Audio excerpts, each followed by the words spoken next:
Hello everyone, welcome to the UN World Data Forum webinar on integrating statistical and geospatial information for SDG monitoring. My name is Greg Scott. I'm the Interregional Advisor for UNWDF in the Statistics Division here in New York. For those of you that don't know what UNWDF is, it's the United Nations Committee of Experts on Global Geospatial Information Management. And within Statistics Division, we have a section on geospatial information that manages the Secretariat for that intergovernmental committee. I am going to welcome you all to this webinar today. We've had a very good turnout already, and as we were just noting, many of you are calling in early rather than late this time, so thank you, and hopefully that's a representation of the importance and interest in this topic. As many of you will be aware, this webinar is actually a virtual extension of the World Data Forum, and it aims to intensify cooperation and open dialogue with various professional groups, such as those in information technology, geospatial information, data scientists, citizen scientists, and both being users and consumers as well as producers of information related to statistics and geospatial information. The topic today in this webinar is going to look at and address geospatial and statistical information and how it's integrated to address the data needs or Sustainable Development Goals, or SDG, monitoring.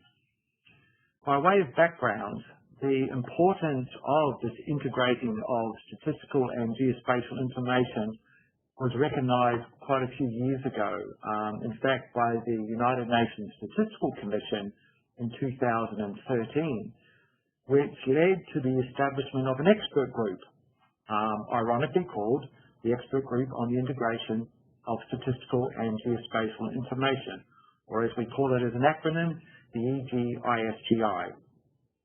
This expert group, as I mentioned, was established by the Statistical Commission, but later that year was also endorsed by the Committee on UNWDF that same August, in that same year. So as an outcome of that, this expert group provides a mechanism to coordinate and provide dialogue for both the statistical and geospatial communities, and is actually represented by both the statistical community globally and the geospatial community from both the Statistical Commission and UNWDF. And one of its key elements of work over the last few years has been the development of what's known as a Global Statistical Geospatial Framework, or the GSGF. That global statistical framework is anchored by the needs to support the SDGs as well as the 2020 round of population censuses. It has just now recently, in August of this year, been adopted by UNWDF and will be endorsed by the next session of the Statistical Commission in March of 2020. This global statistical geospatial framework enables a range of data to be integrated from both the statistical and geospatial communities through 5 principles.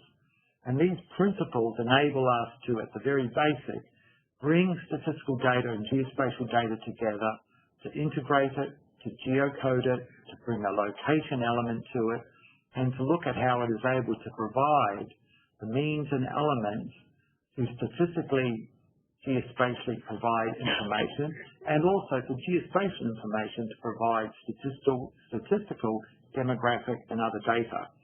So it's very much about harmonizing both our data, but also our professional communities. So with that said, our discussion today and our excellent panel that we have with us will showcase examples of how statistical and geospatial information is being integrated and is able to measure the SDGs. Prior to the webinar today, we have already received a very large number of interesting questions, that have helped shape part of our conversation and our presentations from our panelists today. And we've also picked a few of those questions that we will address for later on in this seminar. But you can also send questions to us and the host privately via the chat window throughout the session, and feel free to have a discussion with other participants in the chat window. So there's a means there for you to provide feedback to us through that window. And if we get time, we will enable the panelists to also respond to some of the questions that will come live through the chat in the second half of the webinar. Just as one short reminder before we get to the introduction to the presenters, please ensure that you keep yourselves muted at all times so we don't have any feedback or any noisy background activities taking place. Right, now in terms of the actual webinar and the substance itself, I'd like to first introduce our first panelist, Ms. Paloma Merodio, who's the Vice President of INEGI in Mexico. For those of you who do not know INEGI, this is Mexico's National Institute for Statistical and Geospatial Information. So one of two institutes in the world that have these two communities integrated. Paloma coordinates the work of the National Subsystem of Geographic Information, Environment and Urban Planning at INEGI. In December 2017, she assumed the presidency of the UN Regional Committee of GGIM, the UN GGIM Americas. Paloma is also a lead champion in a number of UN GGIM expert and working groups as well. So Paloma is not only very familiar professionally with this topic, she was also until very, very recently co-chair of this expert group on the integration of statistics and geospatial information, and a lead role in the development and conclusion of the global statistical geospatial framework. So that being said, Paloma, welcome, and we will hand to you now an opportunity to provide your short presentation on this topic of the day. Over to you. Thank you, Greg. Good morning, everyone. Good afternoon, depending on where you are. I hope you can listen to me better now.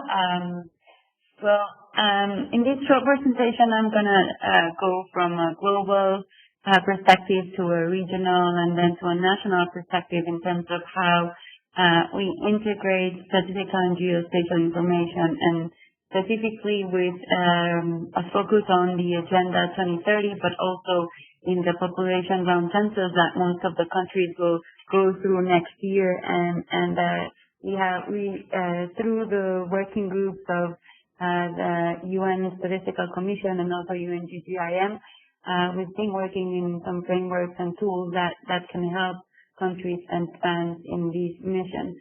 So first of all, I want to, Greg already introduced what the Global Statistical Geospatial Framework is. And as I just said, I don't know if I can control the slides or you can move to the next one. Thank you. So with this, and continue what Greg just introduced about what we call the GSGF, the Global Statistical Geospatial Framework. That's the work of the expert group on integration of statistical and geospatial information of the United Nations, which has two mandates. This expert group reports to the UN Statistical Commission, but also to UN GGIM, and has been working eagerly in the past 4 years, developing this framework that is a common method to enable national statistical offices and national mapping agencies to integrate statistical and geospatial information. And we've developed this with a framework that is composed by 5 main principles that are shown in the screen right now, where the base of the pyramid basically states principle number 1, which is the use of fundamental geospatial infrastructure and geocoding, where what we say is that everything happens somewhere, And that's why every statistical unit that is in record needs to be geocoded and geospatial enabled to then facilitate this integration. So that's the base of the pyramid, and I won't go through each of the principles because we don't have time to go into much detail, but the main idea of this framework is that it has two inputs, statistical and geospatial information, and after a process of integration where it covers each of these 5 principles and some key elements, then we will have as an output integrated information that is as the tip of the pyramid says, accessible and usable.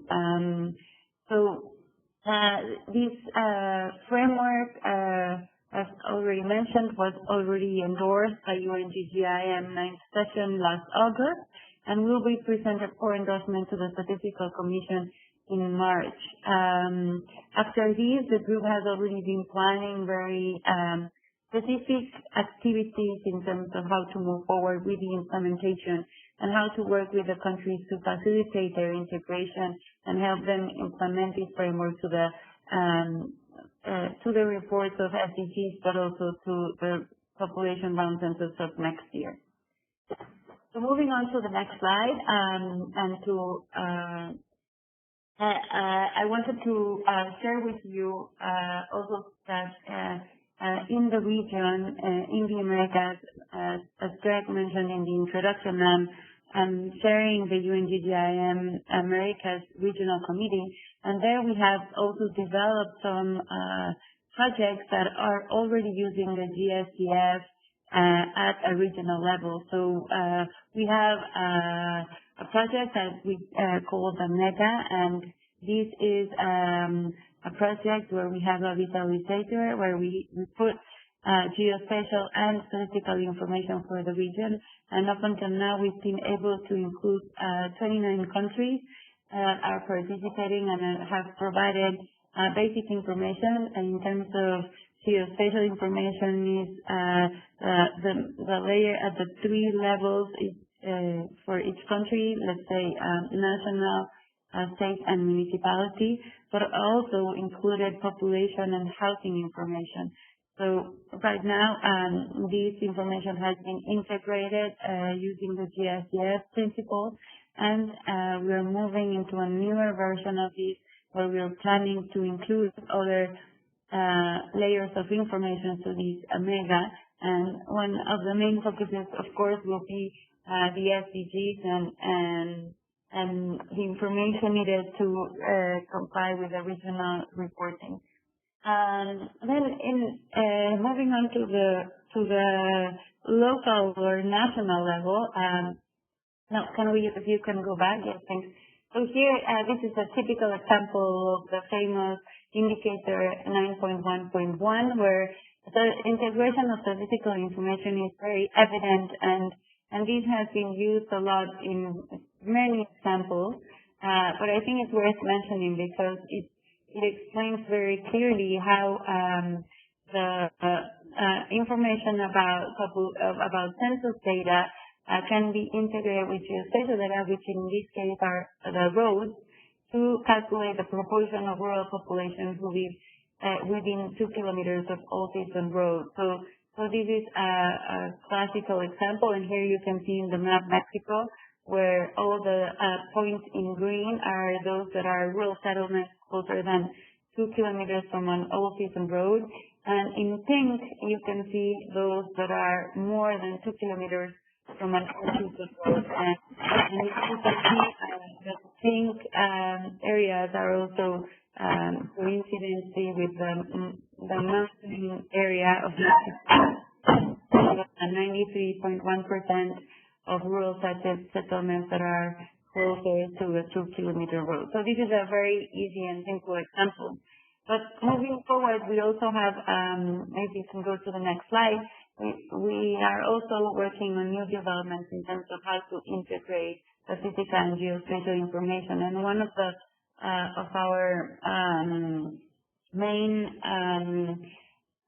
focus right now is how to use Earth observations and integrate them with statistical data to calculate some indicators. So we've been developing in Mexico what we call the Mexican data cube, geospatial data cube, which enables us to do analysis of Earth observations with time series. And we're working on using some machine learning algorithms to define what rural and urban areas are, using our population data from 2010 and helping us define what are the new areas that we need to cover in 2020. So these are new developments that we're still in I would say, in the experimenting area, but we really look forward to include these new methods into our day-to-day work and in our statistical production. So I'm gonna leave it here, but happy to discuss further if there's time for questions, or happy to connect via email later on. Thank you. Thank you, Paloma. Thank you for that great introduction to the topic for the day, and particularly looking at mechanisms where we can go, I guess, global frameworks and take them from the global to the local and subnational level, and how we address these challenges in data integration. So thank you very much. Just a reminder for our participants, please, if you can mute, we just want to ensure that folks can hear our presenters clearly. Thank you, Paloma. Next, I would like to introduce Mr. Kevin McCormack. Kevin is the Head of Division, Sustainable Development Goals Indicators and Reports and Geography at the Central Statistics Office of Ireland. He's responsible for sourcing, developing and dissemination of the national statistical data for the Irish UN SDG indicators. So Kevin's right at the core in this. He works closely with Ordnance Survey Ireland, the national mapping agency, as well as the Department of Communication, Climate Action and Environment, with Esri Ireland and other actors, and to ensure that the work on the SDGs is brought to bear at a national level. Kevin's also the UN Economic Commission for Europe's Western European delegate to the UN Interagency Expert Group on the SDGs, the IAEG SDGs, and in that role he also now co-chairs the IAG's Working Group on Geospatial Information. Kevin, welcome, and please provide us now with your perspective of this important topic. Over to you. Thank you, Greg, and good morning, good afternoon, and good evening to everybody. Today I'd like just to quickly talk about what we're doing in Ireland. So we have a titled Ireland's Innovative Approach to Monitoring SDG Indicators through Geospatial Visualization. Can we change to the next slide, please?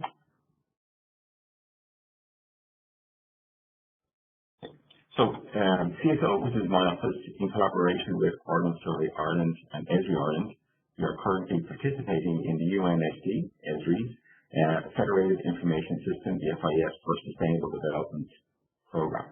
This is an example of both interagency and public-private sector partnerships.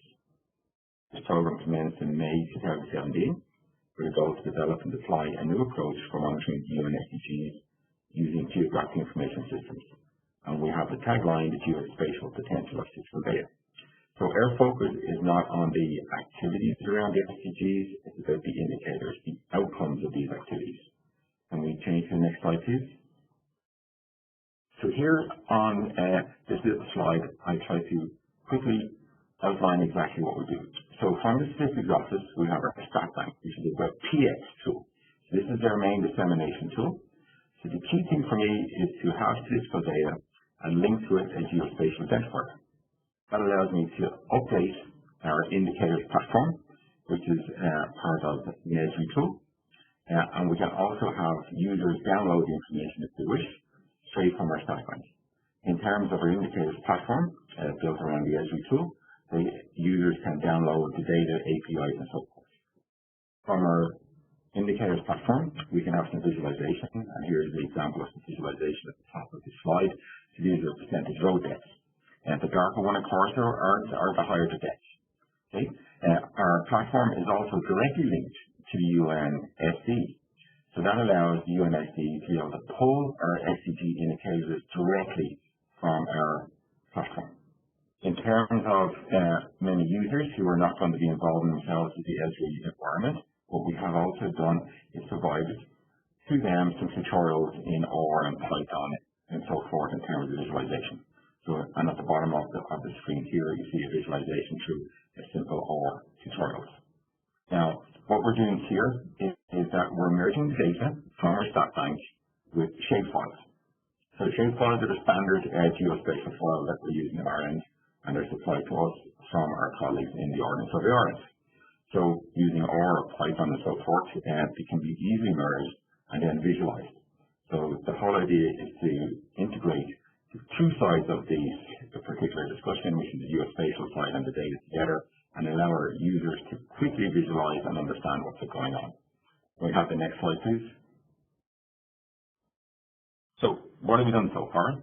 We've sourced information for around 212 of the 230 plus indicators. These are mostly tier 1. In terms of the tier classification, there's tier 1, tier 2, tier 3.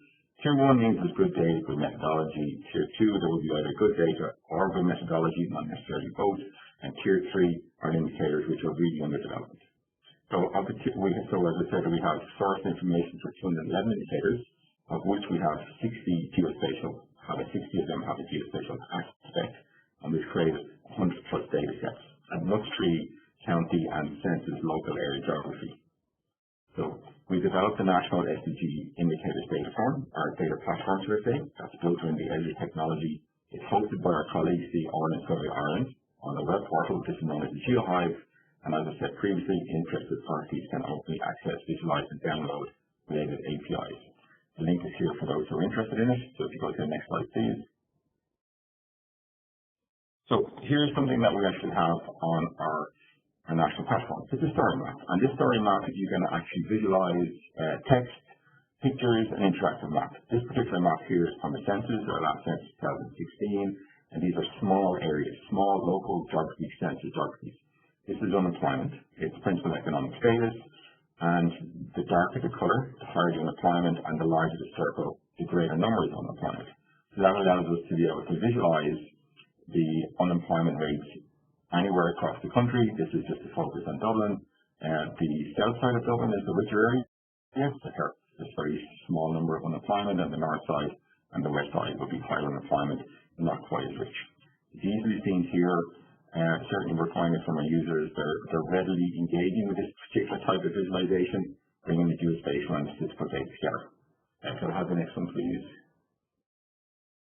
So going forward, what we have to do is ensure, or it's my job to ensure that the geospatial identifier accompanies all statistical data.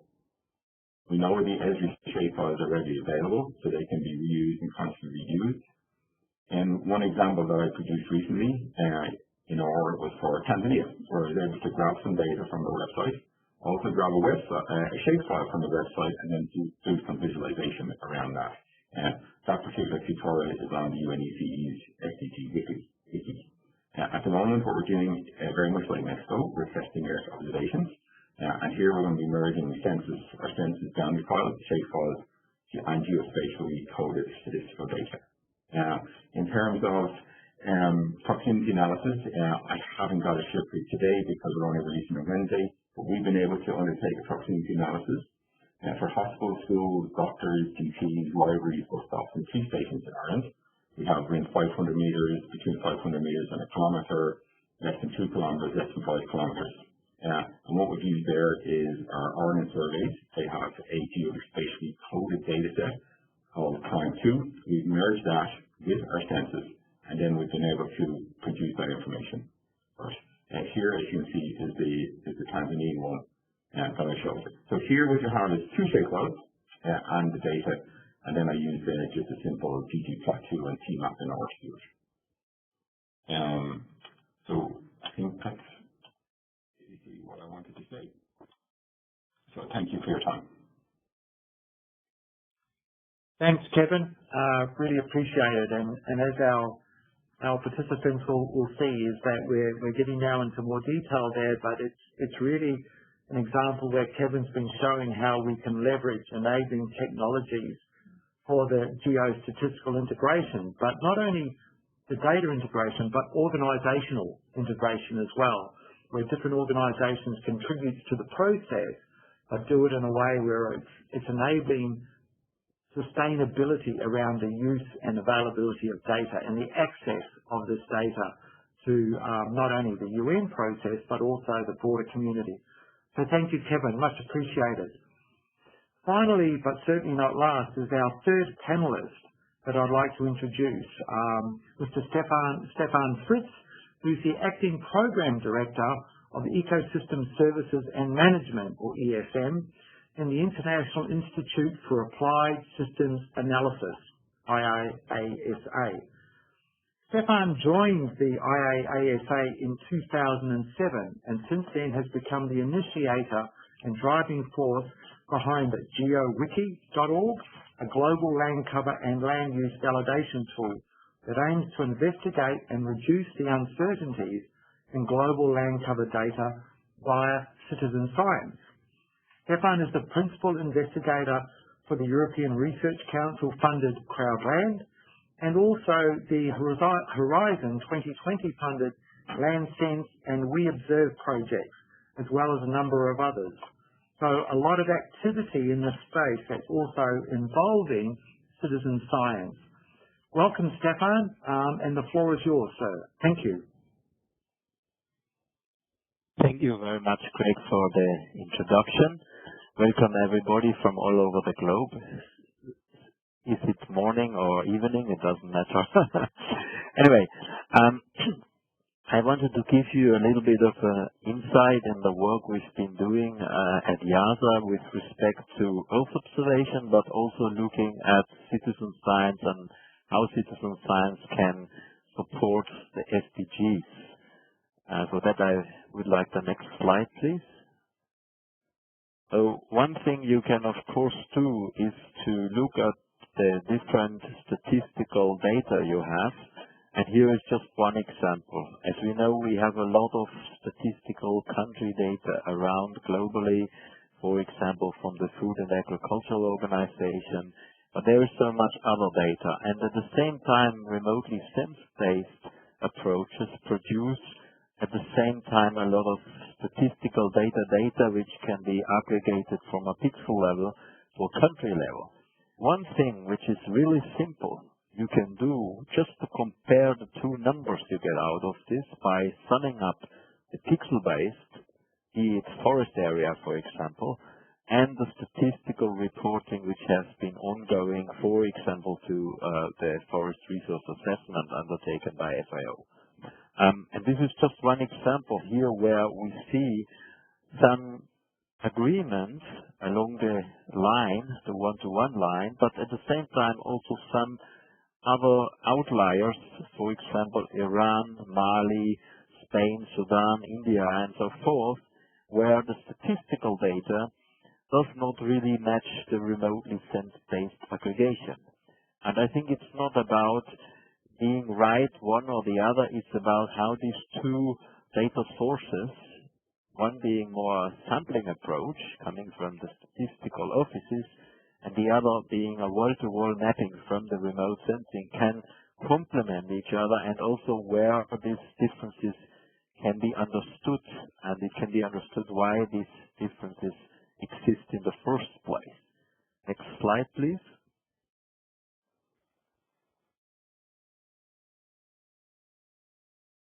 So one thing you can then do is to harmonize also these two different data sets. So in the left part, we just use the statistical data we have and harmonized it with the remotely sense-based information, where we would portray the area of forest based on the national statistics. So you can do that though, because based on some of the remotely sense-based indicators where you also have the probability of presence, such as forest, you can use that layer to say where then, according to the statistics, the forest would be. And as you can see here, you see clearly a border between, for example, one country and the other, where you see, for example, blue on the one hand and green on the other side, which indicating that there is some discrepancy between the two, but it would basically fulfill the requirement of the statistics. The right-hand side, we are doing a different types of aggregation, and we just fulfill on the continental level the statistical requirements, and therefore create a much more coherent, more beautifully looking map without this kind of border effects. So you can basically use these two together, but many times, because statistical information is also used for different applications such as modeling, you want the consistency over the actual spatial correctness, for example. So therefore, you need to make some compromises. This is just an example how these different data sets can actually play together and be integrated. Next slide.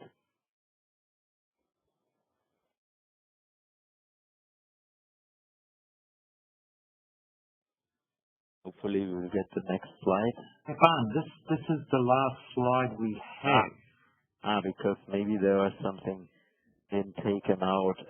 I'm sorry about that. Okay, no problem. I will just continue talking. Please do. I gave you just these two examples, but some other work which we've been also doing is looking at how citizen science can actually support the Sustainable Development Goals. And there we have just published an article in Nature Sustainability where we outlined the ways forward in terms of how citizen science can monitor the SDG. Having some background noise here. Can you maybe mute the person who is... Okay, thank you. And there we looked at the different additional data sources which can feed into the SDG monitoring process, such as the geospatial data, which you've heard already a presentation about, the Earth observation side, but also citizen science. And you've seen one example of Mexico, 2 kilometers away from roads, and these two pink and green colors. And some of this data, which has been used actually for this analysis, has been coming from citizen science. For example, OpenStreetMap is a massive global data source which can be used for exactly that analysis, to look at how much of the population lives within 2 kilometers close to the road and 2 kilometers away from the road. And there's other fields in the field of biodiversity where citizen science is already currently making a contribution to the monitoring of the SDG indicators, such as important bird areas are being defined based on occurrence data, which is sourced from the Global Biodiversity Information Facility, GBIF. All this GBIF data is collected through bird data like eBird, iNaturalist. So citizen science is already contributing a lot, and thanks for that, which you now brought up. This gives you on the slide this kind of landscape of these different data sources where we think there can be some additional contribution being made to the SDG process, complementing the statistical office's collected data sets, coming from geospatial data, from Earth observation, but also from more passive sensors, from wearables from people, for example, from hydrological stations, and so forth. Maybe you have a next slide if I'm lucky. I can talk to that as well. So there is another very interesting example where, if we go now to the field of Earth observation, where Earth observation is already contributing to the indicator of global water occurrence. And just recently, this remotely sensed indicator is now officially sourced from remote sensing, and remote sensing has now made it being accepted as being able to monitor and contributing to that SDG indicator, being global water occurrence. That work is being done by the Joint Research Center of the European Commission, and it gives you snapshot of the current water occurrence, but at the same time it lets you also go back into the past, and you can observe how water occurrence and how meandering of rivers has changed in the past. So a very fascinating interface, and everybody's welcome to look at. And I hope I have given you a little bit of an overview of the different sources of Earth observation data and citizen science data contributing to the SDGs, and I'm very happy to answer any questions you will have around these topics. Thank you very much. Thank you, Stefan. And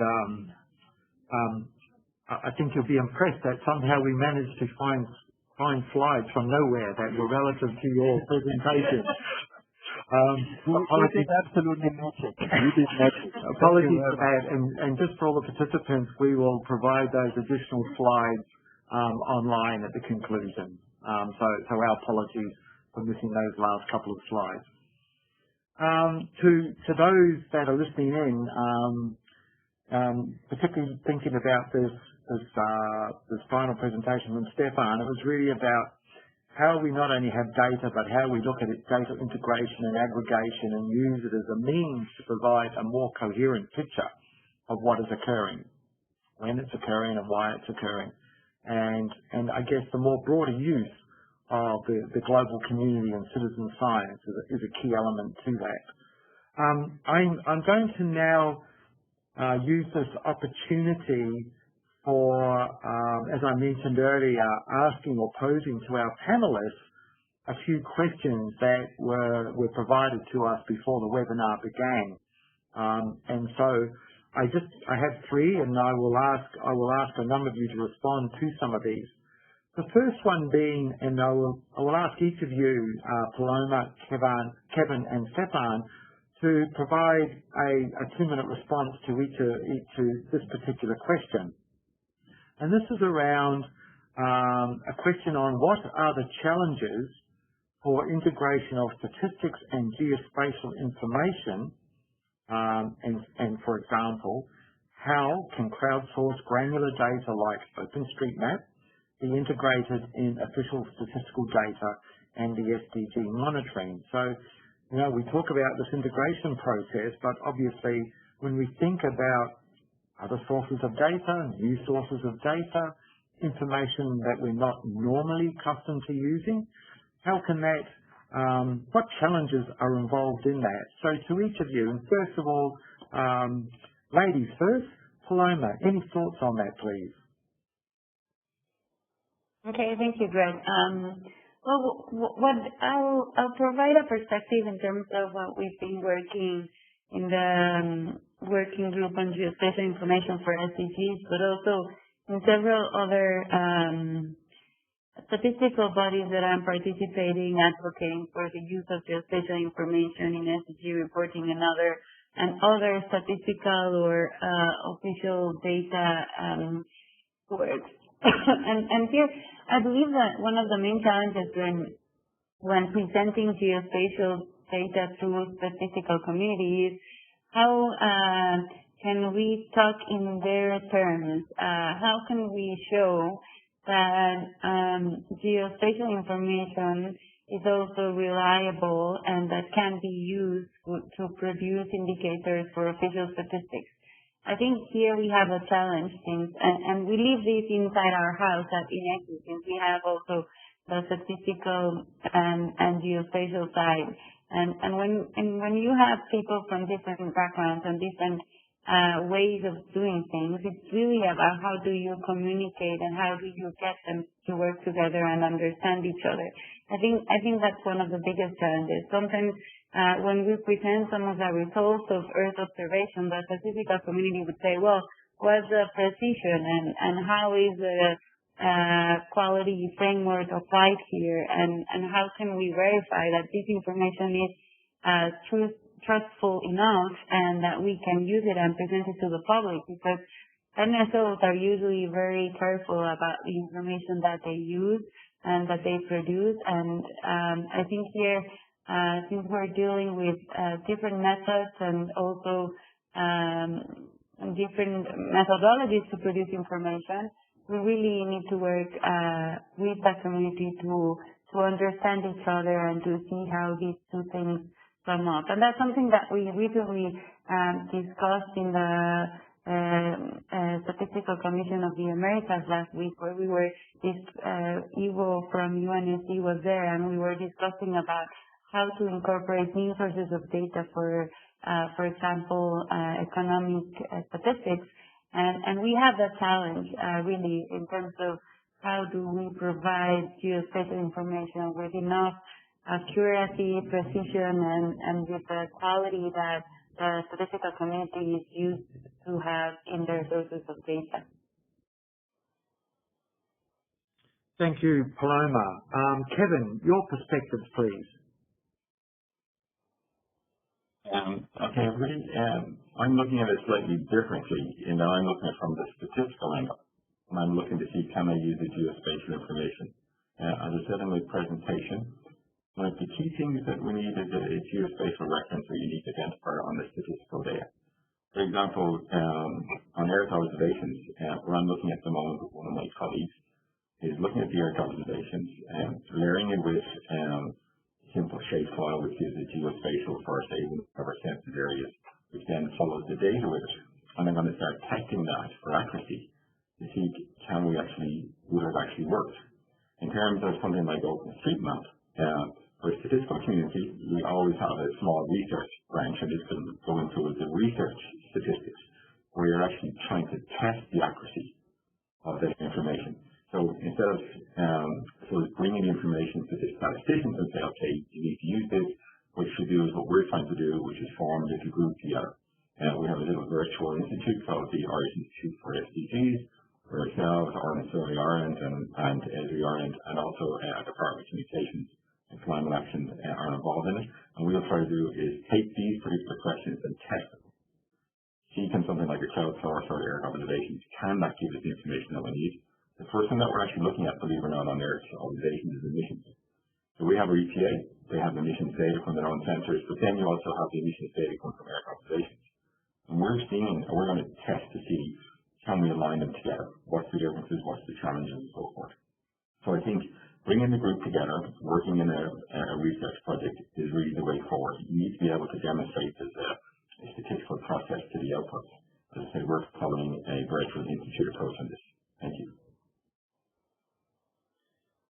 Thank you, Kevin. Stefan, please. Yes, some keywords already have been used, such as, is the data trustful enough? Is it good enough for a certain purpose? I think this is really important. And talking also about citizen science data, sometimes in some areas there is simply no data.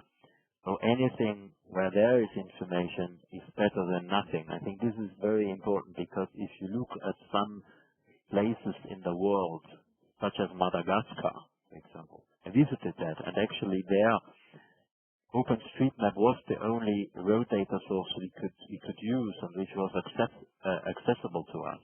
So in some places it shows that citizen science data generated by citizens is the only data available, and in this case information present is better than nothing.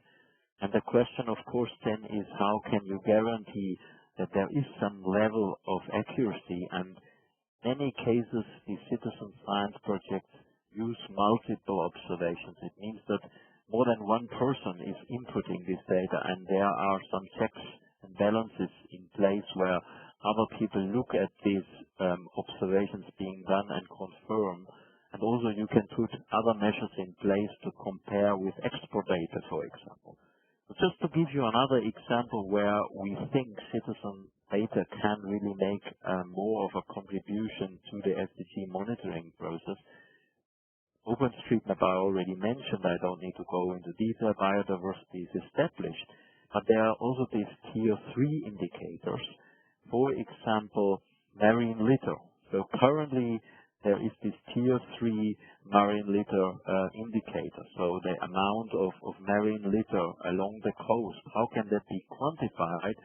And we are currently working with the UNEP on trying to have some kind of methodology defined where citizen science can actually contribute to quantifying the amount of marine litter as one example. I think there's a lot of potential. Coming back to the question on how these data streams, being official, statistical, and other data, can be better integrated, I think one thing is, in principle, to leave them and have their place and compare them. And I've shown that in the graph. So an initial starting point is just to compare the two and to understand where they differ, if they differ, and if they confirm each other or if they don't. I think that's the first step in this process, and then there are many different ways and mechanisms how then some type of integration can take place. That's it from my side. Thank you, Stefan. And I think that those responses tied together very, very neatly in the way that Paloma provided a more geospatial data perspective, Kevin with the statistical data perspective, and Stefan with more the citizen and citizen science perspective. And I think, and we will maybe have an opportunity to talk about this a bit more, is this challenge around, is the data good enough? Is it trustful? Is it accurate? Is it precise? Is it sustainable? And how do we best enable that to work given, I guess, the pressure on delivering on the SDGs? You know, time is against us and pace is required. And so how do we do that in a more collaborative way? And so this is sort of coming to that next question, and I will ask Kevin and Paloma, based on your responses already on geospatial and statistics, how do you build collaboration between the two communities, between the statistical community and the geospatial community? So firstly, Kevin, your perspective, please. Okay, thanks, Greg. I suppose from our perspective, it's really your initiation, Greg, that started it in Ireland, the FIS for SDGs, where for the first time there was commitment from the Central Statistical Office in Ireland, Survey Ireland, at the Director General level, to work closely together with a target, which is using the GIS for monitoring the SDGs. Because of that, then, what we found is we have a number of data governance boards. So we have a local governance board, and we have virtual meetings, and then face-to-face meetings, but that happens once a week. Then I have an official data governance board where I invite different government departments and agencies and so forth to it, and we have them quarterly. And that keeps the geospatial and statistical data information flowing not only to ourselves, to CSO in Ireland, Survey Ireland, but across the government departments and agencies, so they actually understand that there is a challenge in terms of bringing the statistical data and the information together, but the community is actually bigger than just OSI and CSO, because other agencies and so forth, they all have geospatial arms, like environmental protection agencies and so forth. So we are as inclusive as we can through data governance boards. But as I said, the beginning of it was the FIS for SDGs. That gave us a target, something for us to work on, and after that then it was how we managed ourselves. And as I said, we have data governance boards for us to do that, and then we have our DCCAE, who are the policy people, so they're involved as well. So if there's issues in terms of government policies that they want us to look at, we get a heads up on that, and that brings us forward. So it's basically, communication, working together, having governance structures, having good governance structures at all different levels. Thank you. Thank you, Kevin. Paloma, your thoughts, please.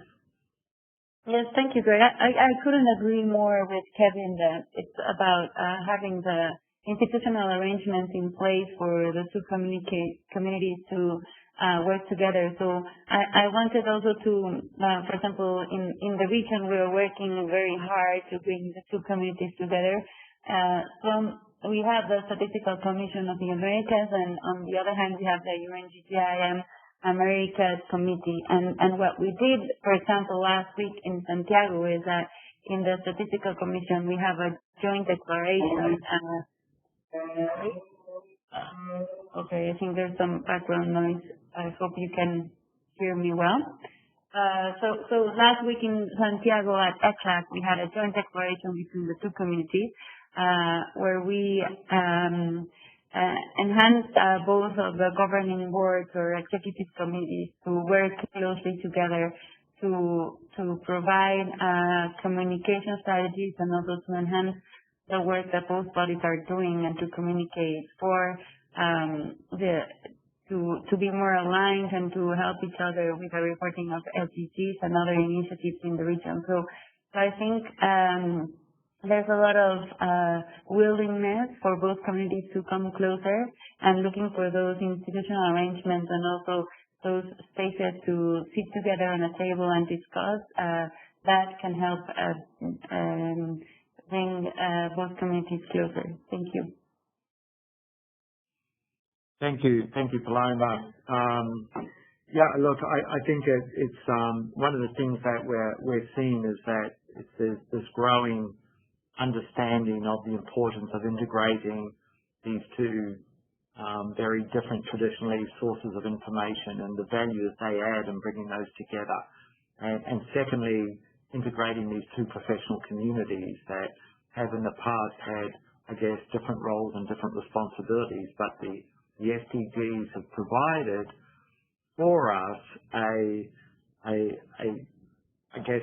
reason or a mechanism or an objective to work together and to coordinate and to collaborate professionally and with our data systems.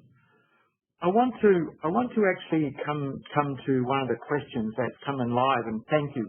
We have numerous questions that have come in. But I'd like to ask each of you, and I'll start with you, Stefan, but it's the one that's coming from Susanna, in asking how we could give examples in terms of how the integration of statistical and geospatial data informs better public policies to achieve the SDGs faster. So, this is really about how does it make a difference. And it's really about the value that goes with this and the message and the awareness of the importance of integrating data as opposed to not integrating this data or not using this information or not being able to tell their stories. So if I can ask each of you, starting with Stefan, is how do we, what's the trigger for this to inform the policies and the processes and the needs of the SDGs? Yeah, thanks. I start. I just want to make one point which I think is important, that we differentiate a little bit over the purpose of the two. I think there is definitely value in the integration as such, but then also we need to understand that traditionally the statistical data is meant to understand where are things going with respect to progress towards the SDGs on a country level. So traditionally, a sampling has been taking place, some census data or whatever, of the population. So that is really important to understand how is the country doing overall. The geospatial information, including remotely sense-based information, can really tell you where. It tells you something about where do you want to potentially intervene, or where do you need additional action? Where do you need to design specific policies that certain things towards progress addressing the SDGs can happen? And where do you need to intervene with certain policy measures, such as the allocation of funds, for example? Some work we've been doing was, poverty mapping, where you used a lot of spatial data, and that's, SDG number 1, to really understand where is additional investment on a country level needed. And that information you really only get from the geospatial side. So it's on the one hand, the integration part, but on the other hand, also the different purposes we need to highlight of these two different data streams. That's just my point I wanted to make. Thanks, Stefan. Kevin, you are up to your neck in some of this in terms of, I guess, how policy is able to be better informed from the work in the SDGs. Can you provide a bit of a response as well? And just for your information, Paloma, I'm going to ask you a completely different question. So, Kevin, over to you. Okay, great. Okay, so you're correct. We work very closely with our policy departments. One of the examples I gave was a story map on unemployment in Dublin, down to a small area statistics in terms of census, which is about 300 households. So, layered across that, we can also look at poverty. Now, poverty is at a NUTS3 region, which is an EU region that come across from that. So, using the census at the low level and then mapping across in a NUTS3 region, one can actually look at unemployment leading to poverty. One of the story maps that we had previously was a link between people going homeless and the number of families with children who were renting in Dublin. Dublin is very expensive these days. So in terms of policy, what we were trying to do was support the government's actions around where you want to have rent control areas. So you can look in using the census data in terms of the family sizes, especially those with children under the age of 5, unemployment status, employment, unemployment, and if the rented accommodation, that would be either say government rental accommodation by the local authorities or it's private rental accommodation. So that allows you to be able to potentially forecast that, for example, through Brexit, if all the wealthy people from London come to Ireland and they live in the nice areas, then the people who live in nice areas are pushed to the second nice areas and the third nice areas, and the people in the poor areas then may well be pushed out from private accommodation. So that's the ability for policy people to possibly forecast what's going on in terms of that.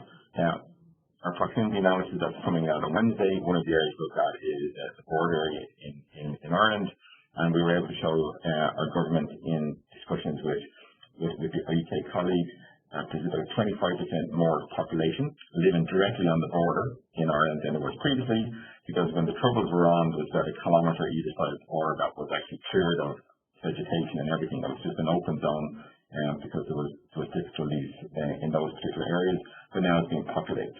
So what you're looking at is small areas being able to provide with statistics to our government development around Brexit, or in case of what we're looking at as homelessness, potential homelessness, in case of the story map I demonstrated in terms of poverty, going through unemployment. So if there was targeted programs, for example, in the Dublin areas where there's high unemployment, then we have a census every 5 years, which is pretty good.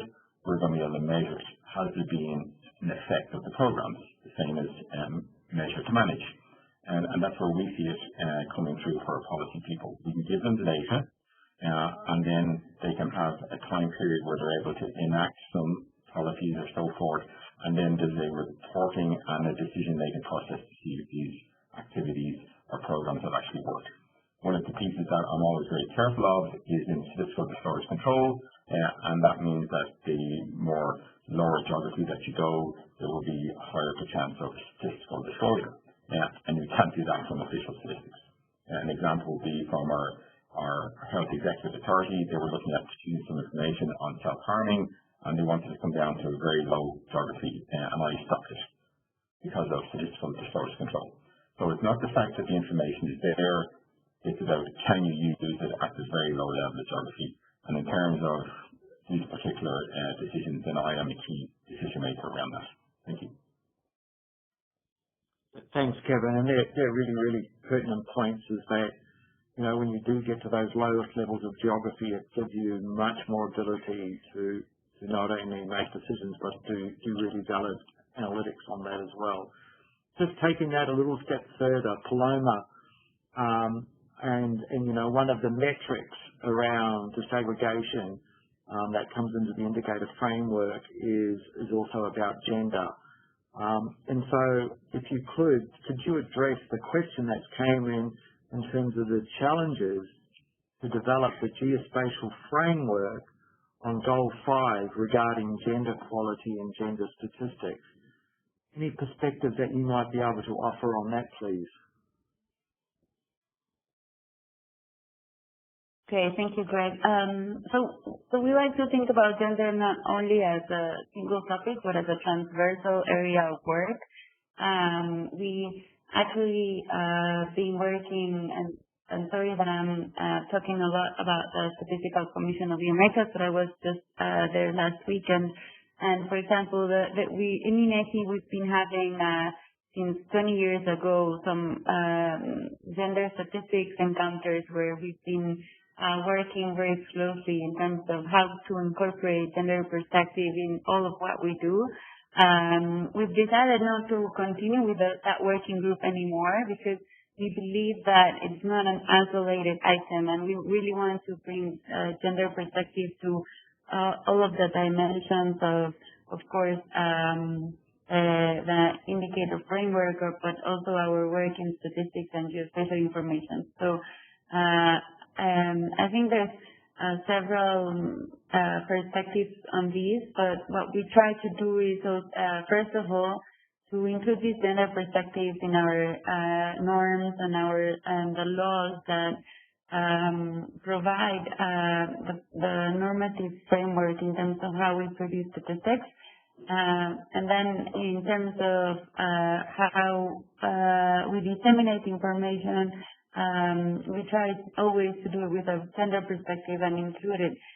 So in terms of the GSGF, I think since you have the data collected at its more granular or more disaggregated manner, it's about how then you put this information available with gender perspectives and how you include that.